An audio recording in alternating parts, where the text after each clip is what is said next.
Welcome to another restoration video about the complete restoration of this Roland JD800, a synthesizer renowned for its unique sound and iconic design. I've fully restored this unit step by step, ensuring it's as good as new. Today, I'll take you through the restoration process and show you the key steps of my work.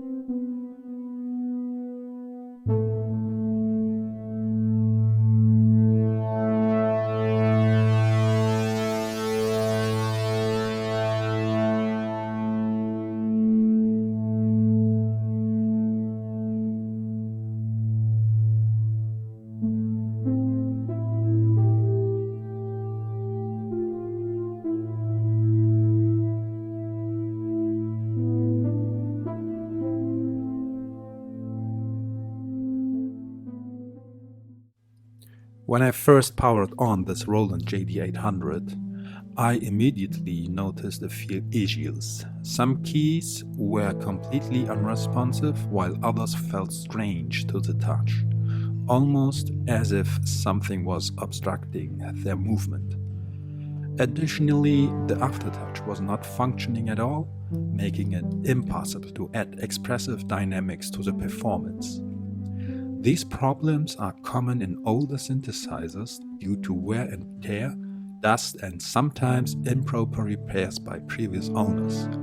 I decided to thoroughly inspect the keyboard, assembly, and the Aftertouch system to identify the root causes.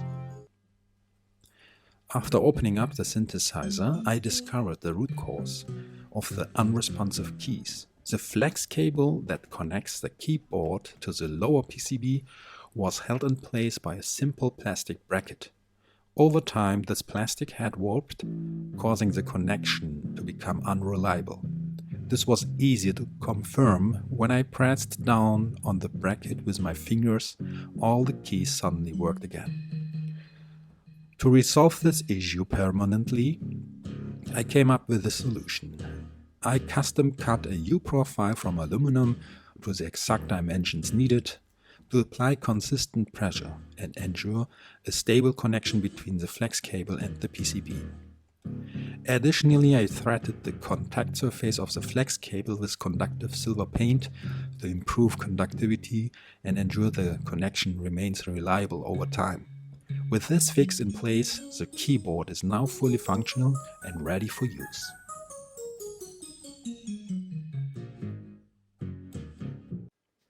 To ensure the keyboard functions perfectly, I completely disassemble it and clean it every single key individually in warm soap water. This process removed years of accumulated dirt and grime, restoring the keys to their original condition. The flexible PCB for the keyboard was successfully cleaned using IPA to remove any residue while avoiding damage to the delicate circuitry. I also inspected and cleaned the rubber contacts, which are essential for proper key function. Here I noticed that a previous owner had attempted to fix the rubber contacts but didn't do it successfully. Some of the contacts weren't seated properly on the keypad, which caused certain keys to feel stiff and difficult to press. To solve this, I removed the original feeds from the rubber contacts, as I decided to use a different and more reliable method of attachment.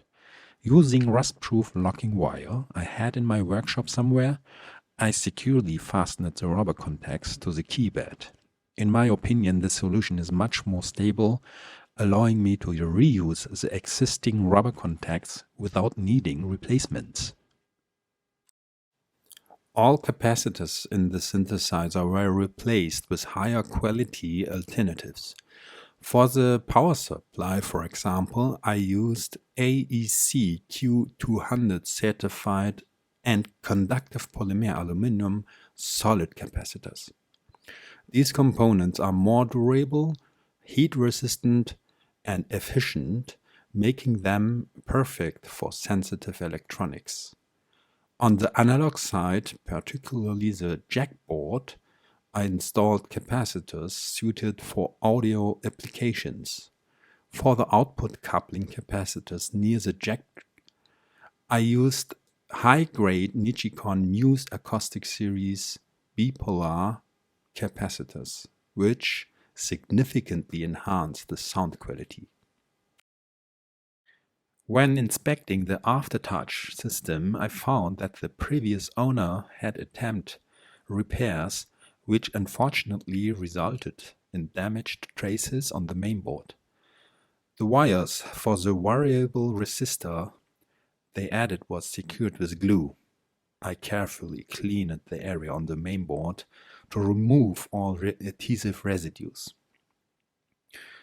To restore the damaged traces, I used ultra-thin coated copper wires, meticulously soldering it to reconnect the broken circuits.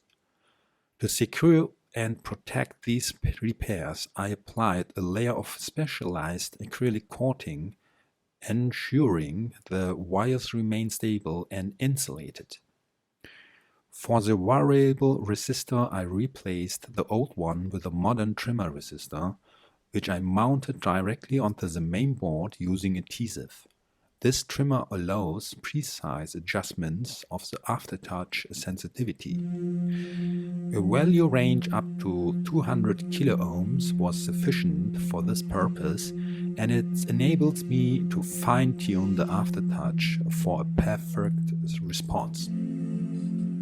I believe this solution, with the copper wire repairs and the neatly placed trimmer resistor, not only restores functionality but also looks far more professional and clean than the previous attempt.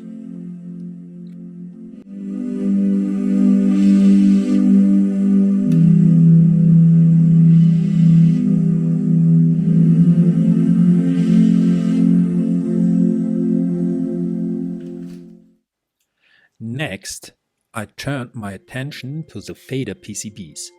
Over time, the original capacitors degrade and can impact the performance of the synthesizer.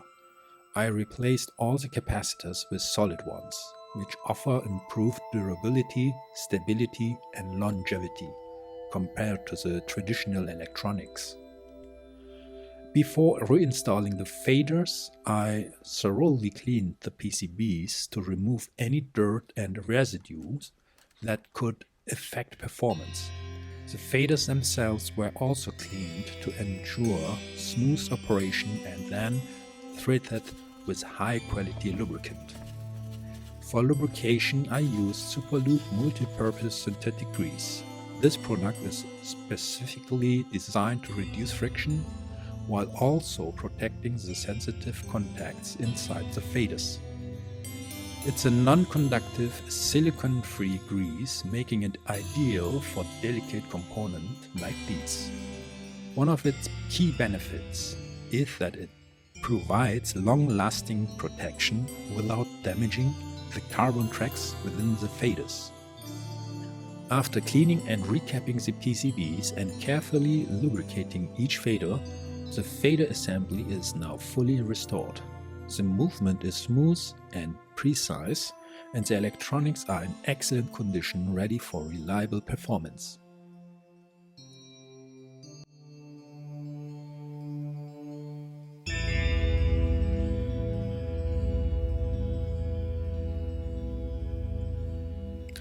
Also, the mainboard of this Roland received a complete restoration, changing capacitors, cleaning, etc. etc. While inspecting on the mainboard, I noticed that the onboard battery showed signs of leakage. A common issue with older synths, leakage battery can cause serious damage on the PCB if not addressed. I carefully removed it and replaced it by a new one. With the board recapped, cleaned, and the battery replaced, the mainboard is now ready for years of trouble-free operation.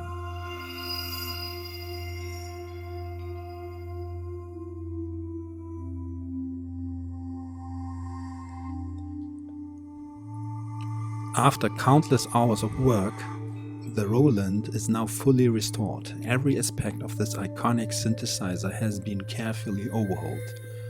The keyboard has been cleaned, repaired, and calibrated for a responsive and comfortable playing experience. The faders are smooth and precise, with their PCBs recapped and protected for long-term reliability. The mainboard has been recapped, cleaned, and equipped with a new battery, ensuring it's ready for decades of performance. The Aftertouch system has been repaired and calibrated, making it more sensitive and musician-friendly than ever. The synth has been stripped down, cleaned, and rebuilt using high-quality components and materials. This JD800 is not only a piece of musical history, it's now a fully functional, reliable instrument ready to inspire creativity once again. Let's take a moment to hear its legendary sound.